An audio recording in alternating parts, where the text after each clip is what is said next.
Buenos días, good morning. Buenos días también. Nice to meet you. Me llamo Héctor de Córdoba. My name is Héctor de Córdoba. I am from Spain. I'm a Spanish teacher. Okay. In Spain I work in the immigration field, specialized in Asian citizens. But I also work as a Spanish teacher in a program to reintroduce the Spanish language in the Philippines. Okay.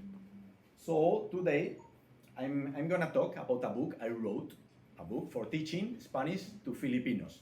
This is the book. Okay. This is called Spanish for Filipinos through borrowed words. Okay. Because Filipino languages, they have a lot of words that come from Spanish. They are Spanish words. So this is a method for teaching Spanish to Filipinos by using these words, so that it is easier for Filipinos to understand the Spanish grammar. Okay. This book has another author who helped me with this book. Her name is Caren Jan Arsenio, a Filipino teacher, but she's not here. Okay, so let's start. First, I'm gonna talk about the history of the Spanish period and of the Spanish language in the Philippines. Okay. And then I will talk about the book and the content of the book. This book has several parts, one part of history, another part of grammar, and finally it has a dictionary of Spanish Filipino words. Okay. The purpose of this talk and of this book, the targets, they are to teach basic Spanish grammar to Filipinos. This is why this book. To show to Filipinos that Spanish is a Filipino language. It's not a foreigner language. I will explain why. It is not official, unfortunately, but it's a Filipino language. Also to fight against the stereotype that many people in the Philippines has against the Spaniards and the Spanish period. I will explain why. And also to claim for the brotherhood between Spain and the Philippines, between Filipino people and Spanish, because many people consider, in Spain, most people consider Filipinos as our brothers. It is something that in the Philippines most people don't know. Okay. So I'm going to start with the conquer of the Philippines by the Spaniards. Everything here, the source and the reference of everything, all the information I will give to you is on the book. The book is for free. You can download. Okay. There is, if you want a paper copy, you can buy online, but no need to buy because it's online. I will tell you where to download. Okay. So everything is said. There is a reference where you can see the source, the original source. Okay. It's everything in the book. So why did Spain conquer the Philippines? Why do you think the Spaniards went to the Philippines in the 16th century? For what? For doing what? 3 Gs. 3 Gs. Yes. For example, what? God, glory, and gold. More or less. But it was actually, according to historians, there was actually a miscalculation on the navigation. It was the two countries, it's the Portuguese and the Spain, wherein there was this particular treaty wherein the king actually divided the lateral side of the earth, wherein, the globe, wherein the Portuguese would navigate on this side and the other on the other Correct. side. But who decided that?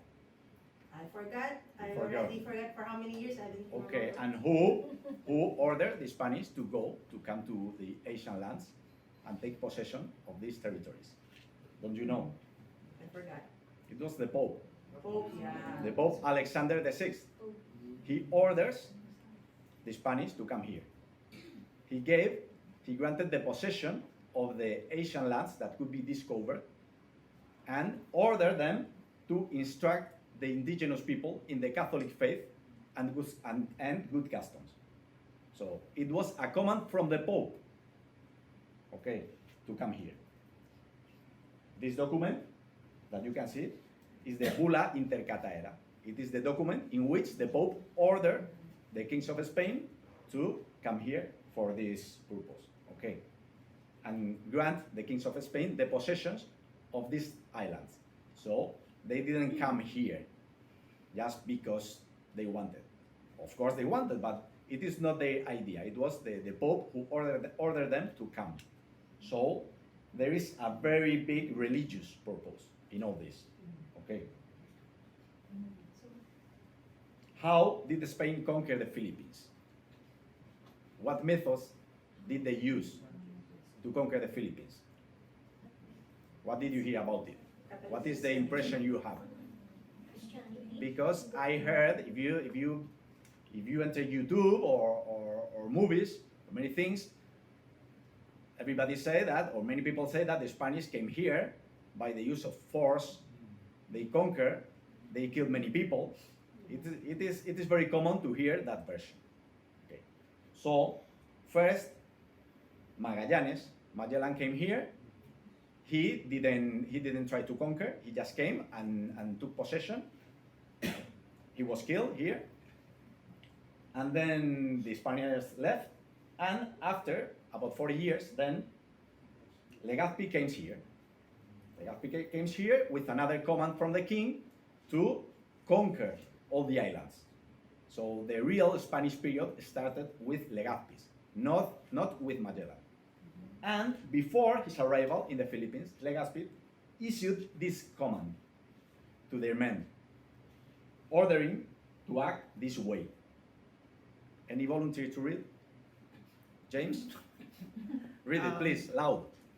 That no person from the Armada should force or harm the natives nor take anything from them, as well as their supplies and other things, and that they not touch their fields or farms or cut palm trees or any other tree, and that they not give anything or conduct business of any kind with the natives, except by the hands of His Majesty's officials, who are in charge of it under severe punishments, and to the captains who consent to it under suspension from their offices. Thank you, James. So this is the way the Spaniards conquered the Philippines, in a very peaceful way. And this command was repeated again and again throughout the expedition. Throughout the expedition, while they were arriving in different islands. There were, of course, exceptions. There were some struggles, some fights, but they were exceptions. The Spaniards mostly took possession and conquered the Philippines this way. Okay. So not by invading, not by fighting, not by killing people. And then, once they conquered the Philippines, what did the Spaniards do in the Philippines? Once they took possession of the Philippines by negotiation and in a peaceful way. And what did they do? What the first things they did here? What do you think? They teach, right? But before they start teaching from the very beginning. But the most important thing they did in the beginning was to unify the islands. Before the Spanish arrival, there was no sense of nation here. The Filipino nation did not exist. There were people in Luzon, in Mindanao, in Visayas, different tribes, different languages. They didn't know about each other, and they don't have a sense of nation. So from the Spanish arrival, they unified all the people, and in the short term, then the Filipinos they began to feel they are Filipinos, and to feel the Philippines as their nation, that they are Filipino people. This is very important. And then, once the Philippines was unified, what else did they do? What do you think? Focus more on the church. Yeah, the evangelization, many churches. What other thing did they do? Build ports. Also, yeah, they built many things, built ports. What else? They gave the country the name Philippines. Also, in the name of King Philip. Felipe II. Okay, what things did they do? First, they abolished slavery. There are many people who believe that the Spaniards came here, they enslaved the Filipino people, they used them As slaves, they sold them, they bought and sold them. Not true. Actually, slavery existed before the Spanish arrived. But when the Spaniards came, immediately they forbid slavery. They forbid the slavery. And the Philippines became the first country in the world in which slavery was forbidden. This is very important. This is something that Filipino people don't know. It's often to hear that the Spanish treated the Filipinos as slaves. Not true. The first thing the Spaniards did is to abolish slavery. Okay. Another thing they did, they prohibited the cannibalism and human sacrifices. Some tribes in the Philippines, they had these activities. You know, it was very common, human sacrifice, human rituals, and also cannibalism. It also existed before, and the Spanish stopped there. Then they evangelized the Filipino people. It was one of most important things the Spanish did, evangelize. And also education.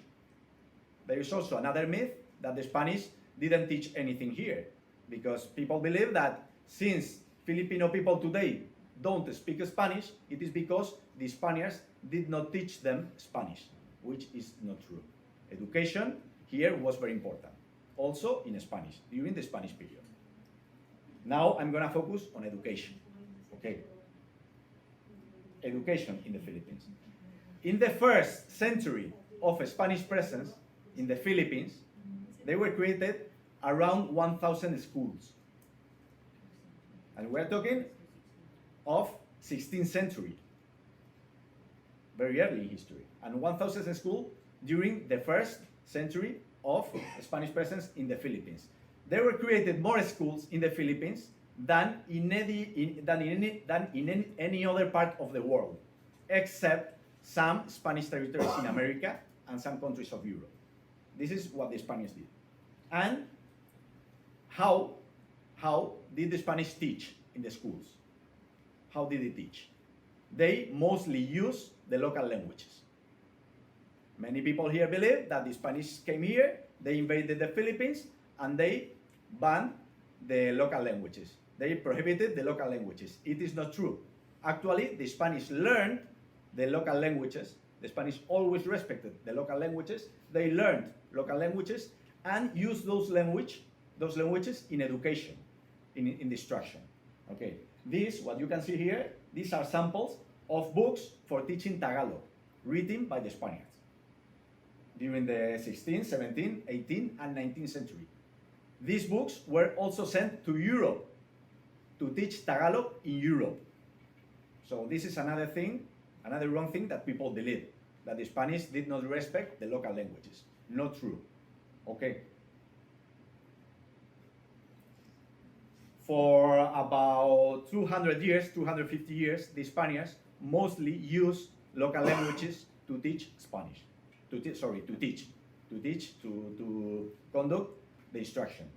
But in 19th century is when Spanish started to teach Spanish in a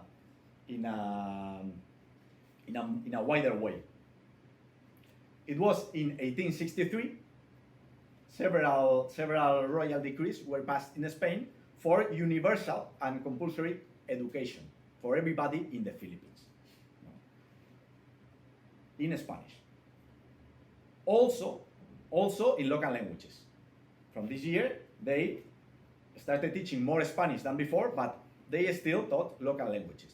Both, they combined the Spanish language and local language in education. And at the end, at the middle end of the 19th century, this is the result.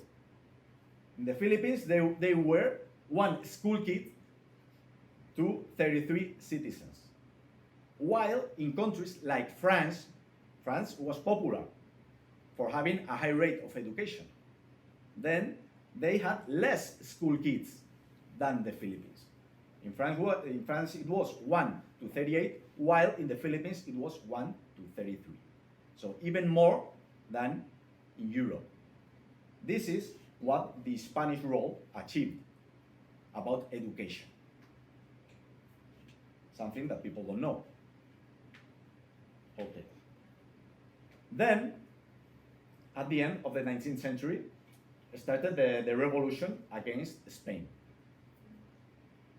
The Filipino people, they progressed a lot in many things, and the Spanish elite didn't want to give them positions in the government, which was a big mistake.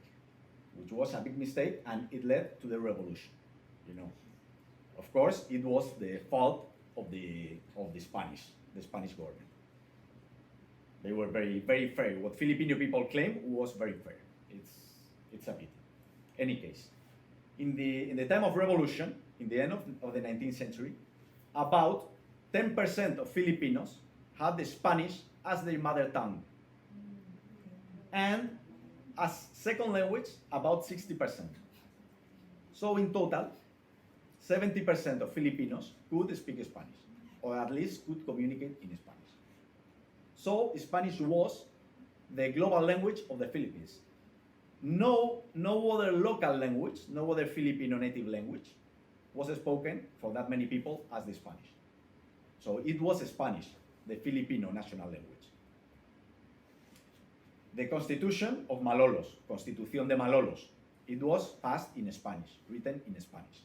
The national anthem, Filipinas, the original version, it was in Spanish.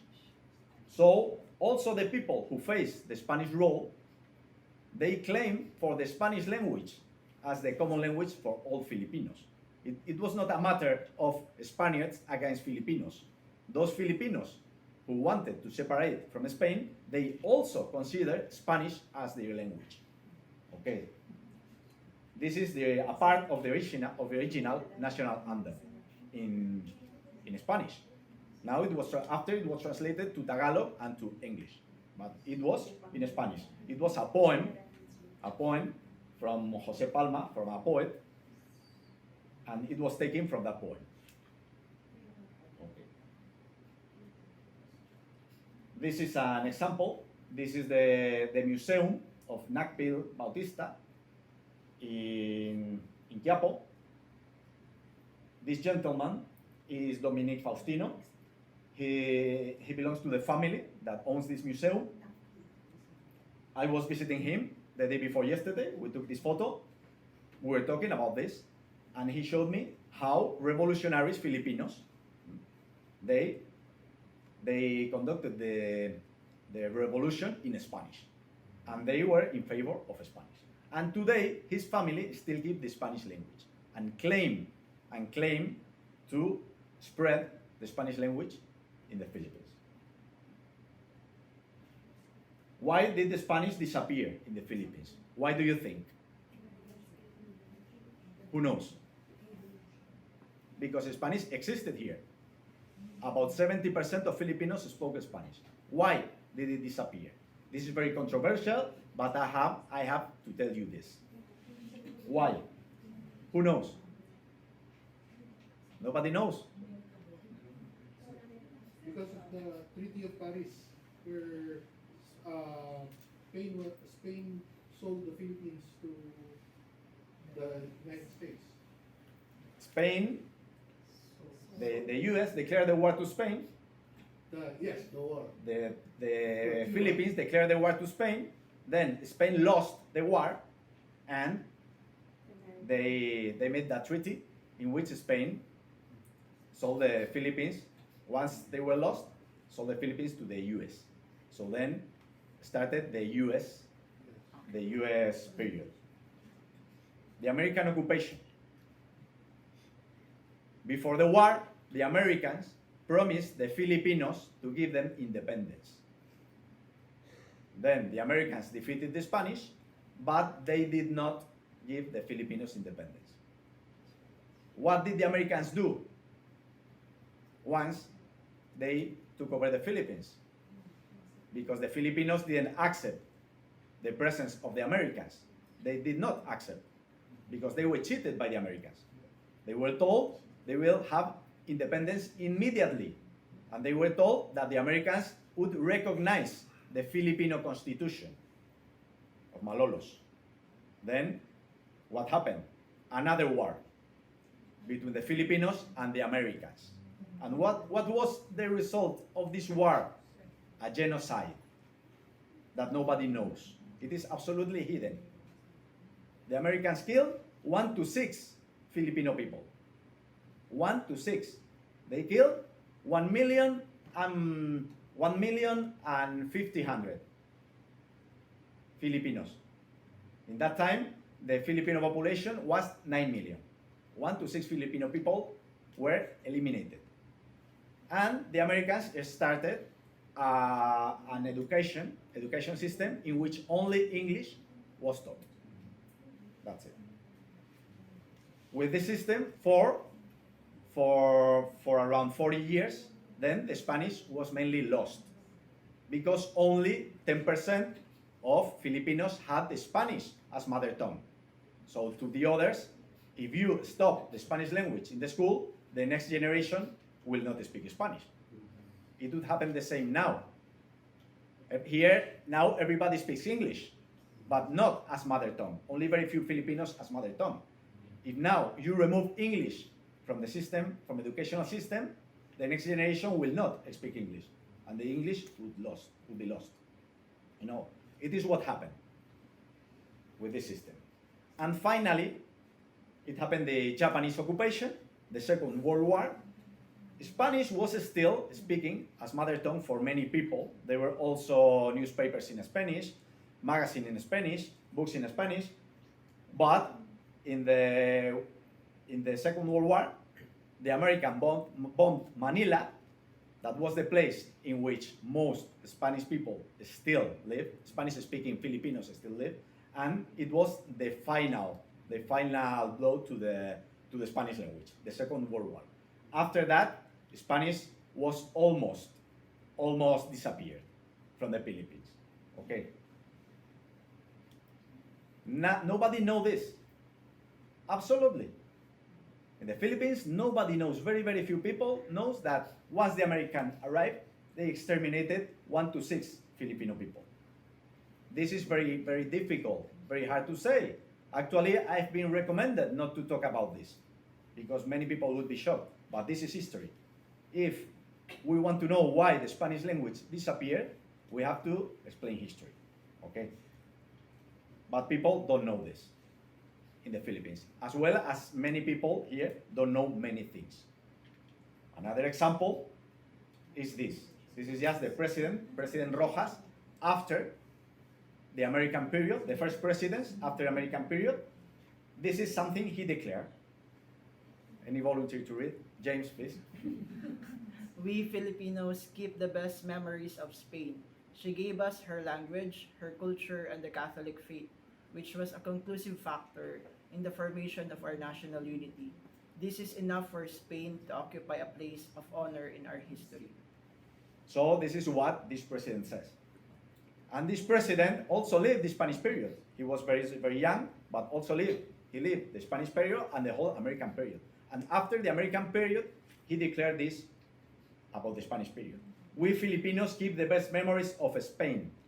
So obviously, if the Spanish period was that terrible, as many people say, nobody would keep the best memories of Spain, obviously. So, and as well as this, there are many other proofs, but they are hidden. They are hidden to Filipino people. They have been hidden for many years. Why they are hidden? Why Filipino people don't know anything about this? Why Filipino people think the Spaniards were terrible, were evils? Why? Why don't Filipino people know this? You know, this is the reason. Mainly two reasons. Movies and books. These are two examples. This is one movie of this year. It is called 1521, The Quest for Love and Freedom. 1521 is the year in which Magellan came to the Philippines.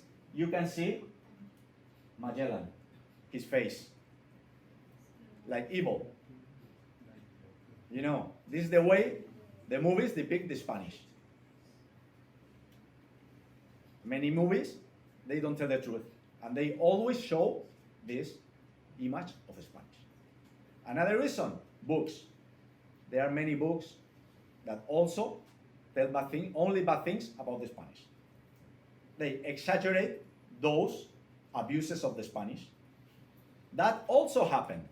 The abuse in the Spanish period also happened, and this is very important. The Spanish also did bad things, but not as many as people believe. Those bad things, they are tremendously exaggerated, while the bad things that other people did, like the American, they are hidden. You know, this is an example of another book. You can read the title, Conquest and Pestilence. You know, and small in the early Spanish Philippines. You know, Conquest and Pestilence in the early Spanish Philippines. In the early Spanish Philippines, as I explained before, the Philippines were conquered in a peaceful way, by persuasion and negotiation. But this is the way people talk about it. And why Filipino people see all this and believe all this?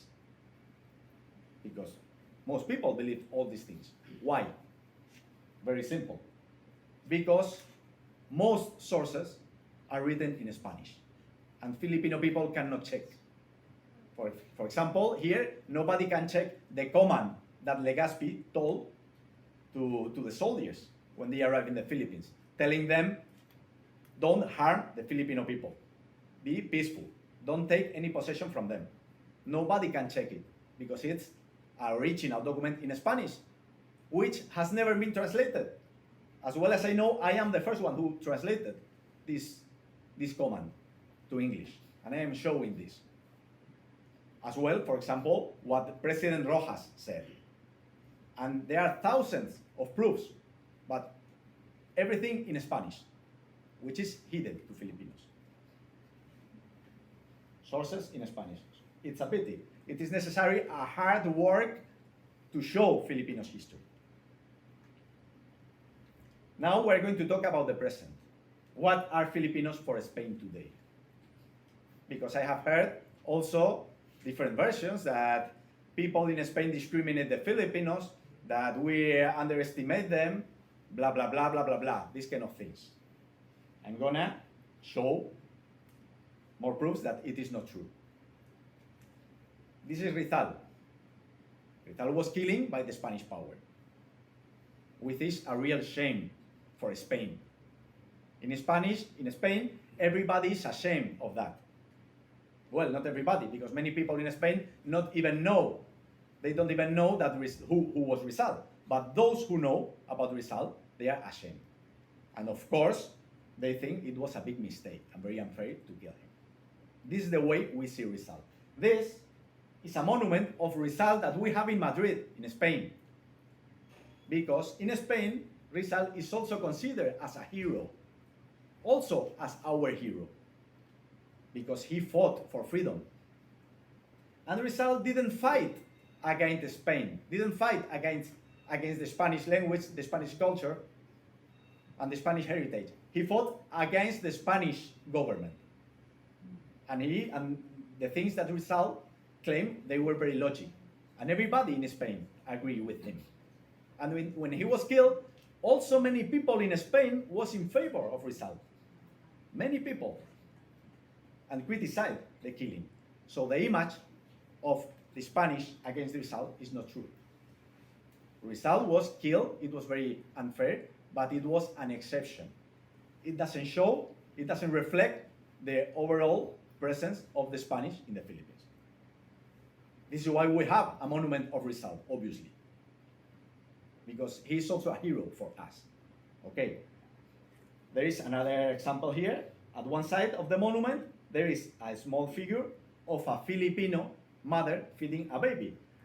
And in Spanish, then you can read, La madre filipina cría el porvenir del país, which means Filipino mother breeds the future of the country. Which shows that Filipino women are an example to follow. The courage of Filipino woman is an example that many people should follow. Also in Spain. So this is the way many people in Spain see Rizal and see the Filipinos. We feel Filipinos very close to us, like our brothers. You know, and in many things we have to learn also from Filipinos. This is an example, the way we talk about Filipino woman, you know. So the image that we underestimate the Filipinos, we discriminate the Filipinos is not true. It's another image which is wrong. Okay. More examples of what are Filipinos for us today. Brotherhood. If a Filipino people go to live in Spain, in 2 years, only 2 years living in Spain, he will have the Spanish citizenship and the Spanish passport. Spanish passport without losing the Filipino citizenship. So he will have 2 passports, only in 2 years. The rest of the countries, except Philippines and Spanish-speaking countries, except these countries, the rest of the countries, they need 10 years. Citizens, they need 10 years, but Filipinos no. So we recognize Filipino people as our brothers. That's why we easily get them the Filipino passport. This is a fact, you know. If the Filipinos go to another country, they don't give their passport in 2 years. Filipinos in the US, they are not considered US citizens in just 2 years. Or in Japan, or in any other country. But in Spain, yes.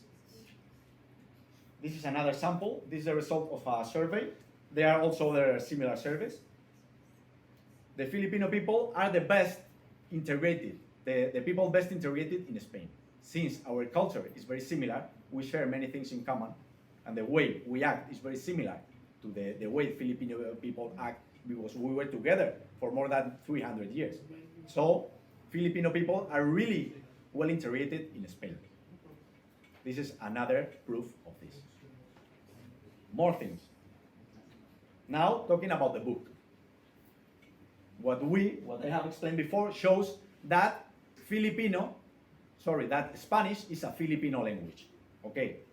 Because it came here, it settled down here slowly, not by the use of force, and for many years, it was considered also a Filipino language. And now I'm gonna talk about the book I wrote with Caren. This is a method for teaching Spanish to Filipinos through the borrowed words. The language of the Philippines have a lot of words from Spanish. Tagalog language, it has about 30% of words from Spanish. Many of those words, they are not common words, they are technical words or archaic words, but others, they are used in a daily basis, you know. 30%. Other language, even more. The Visayas language, even more. The Chabacano, 80% of Spanish language. Okay. So the book, it has first a historical review in which we explain all the things I have said just now, then the grammar method, and finally a dictionary of borrowed words, of these Spanish Filipino words. So I'm going now to the grammar method. This is the lexical borrowing of Spanish words in the Philippines. Here there are some examples. They change the letters. In the beginning, the Filipino languages also used the Spanish alphabet. But at the end of the American period, then the abacada, the Filipino alphabet, was created, and some of the Spanish letters, they were removed. Okay, so it changed something, not so much, but the way we write it changed a little bit. These are some samples. Filipinas, before it was written Filipinas, now it is Filipinas with P. Párroco, paroco, con cura, párroco, cura paroco, you know, it's a Spanish word. Zapatos. Casa is also a Tagalog word. You seldom use that, but it also exists in Tagalog. It means house in Spain. But in the Tagalog dictionary, it also exists. Coche is coche. Cuchillo, you say cuchillo. Cebollas, you say cibullas. Aguja, you seldom use this word, it's the needle, but it also exists in Tagalog. Aguja. Jabón, you say sabón. And again, cebollas, cibullas, I wrote twice because it also changed not only the consonant, but also the vocals. Cebollas, we say cebolla, we say cibullas. The Spanish E turned to E and O to U. So this is just an example. but many more words. So, in the book, there are 18 units in which basic Spanish grammar is used by the use of Spanish Filipino words. With this method, it is easier to understand the Spanish grammar because I'm explaining this grammar by using words that you already know because they are also Tagalog words. They are the same. I use about 200 words, these words. This is an example of one of these units. The articles, noun, adjectives, gender, and number. In the first page of each unit, there is a list of the words that I will use in the unit. These are Spanish Filipino words. Lobo, wolf, it's a Spanish word. Conejo, rabbit. Maestro, teacher. Cepillo, Toothbrush. candado, Lock. radio, campana, Bell. cacerola, Hot pot or pot. correcto, and many more words. And then, just the unit is like this. I explain in blue, these blue sentences, explaining the Spanish grammar, and then I put the examples. Spanish, and also translated to Filipino, to Tagalog. This is another unit, unit 4, same. Personal pronouns, the verb ser is the verb to be in present. An example, pantalón, pantalón is also a Spanish word. Pantalón, médico, Filipino, which is Filipino, guardia, disciplinado, medicina, importante, pistola, sundalo. Different words. And this is also this unit. For example, one sentence. Here. El cura párroco es generoso. In Spanish. El cura párroco es generoso. Cura párroco is a Spanish word. Generoso is a Spanish word that also exists in Tagalog. Some words, they also exist in Tagalog, but they are not very commonly used. But in any case, I also put the Tagalog name, the Tagalog word, in this case. I am very bad in reading Tagalog, but an cura párroco ay generoso. This is Tagalog sentence, okay? Same than in Spanish. So this is the method for teaching Spanish. And finally, the last part of the book is a dictionary of Spanish Filipino words. It has more than 3,000 entries, these words. This is the structure. First, in blue color, in Filipino. Then the same word in Spanish, in red color. Then the word category. This is a number, a name with N. And the syllable structure and the meaning in English. Aceituna, aceituna in Spanish, it's also a word that exists in Tagalog. It means olive. This is the first page of the dictionary part. The letter A and many words. And how to get this book? It has a site in Facebook. If you search Spanish for Filipinos to borrowed words, this is the name of the book. You go to this link. Here you can download the book. Okay, you can download the book. And I'm gonna comment also a program in which I'm cooperating in the organization Héroes de Cavite, Heroes of Cavite. It's to spread the Spanish language in the Philippines. We give Spanish classes for free. We give Spanish classes for free, or almost free. A very symbolic price. You know, classes online. There are Spanish teachers from other countries, other Spanish-speaking teachers, and we have also Spanish-speaking Filipinos who teach. In the website of the book, in this, they have also the link to enroll in that program. So if it's okay, you can share. You can go to this link and share. Okay. So finally, I go back again to the Spanish Filipino anthem. The Filipino anthem written in Spanish. Okay. So I would like to sing this with you. Yes. In Spanish, because the original Filipino anthem was in Spanish, not English, not Tagalog. So let's sing. Okay, everybody, loud. Come on. Tierra dorada, hija del sol de oriente, su fuego ardiente, en ti latiendo está. Tierra de amores, del heroísmo cuna, los invasores no te hollarán jamás. That's it. Very good. So, I'm done with this. Muchas gracias. Salamat. Thank you. And try please to learn Spanish. There is a program for free. You can enroll. You can enroll and spread it, okay, as a Filipino language for brotherhood between the Philippines and Spain. Okay? Perfect. Thank you.